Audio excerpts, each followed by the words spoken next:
দর্শক আসসালামু আলাইকুম। আমরা আজকে হাজির হলাম যে কালকে ২০ তারিখ মানে ১৯ তারিখে দিবাগত রাত ১২টার পর হলো ২০ তারিখ। তো আর্জেন্টিনার আর স্পেনের যেই ফাইনাল খেলা সেটা আমরা ধারণা নিব এই ফখরুলের কাছে। ফখরুল, এই বিষয় নিয়ে তুমি কি বলো? অ্যাকচুয়ালি ম্যাচ তো আমরা দেখেছি অনেক দিন যাবৎ, যেমন আর্জেন্টিনা, ব্রাজিল বিভিন্ন যারা রয়েছে। তো যেহেতু স্পেন আমার মনে হয় অনেক বছর পরে এসেছে ফাইনালে, স্পেনেই ফুল শক্তি নিয়ে ওনারা নামার চেষ্টা করবে, তবে স্পেনেই সম্ভবত নিতে পারে।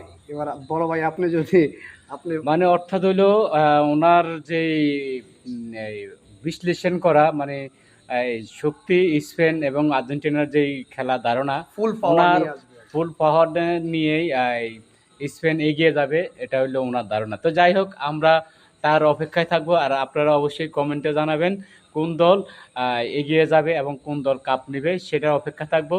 অবশ্যই আপনারা গঠনমূলক কমেন্ট করে জানাবেন। ধন্যবাদ, আল্লাহ হাফেজ।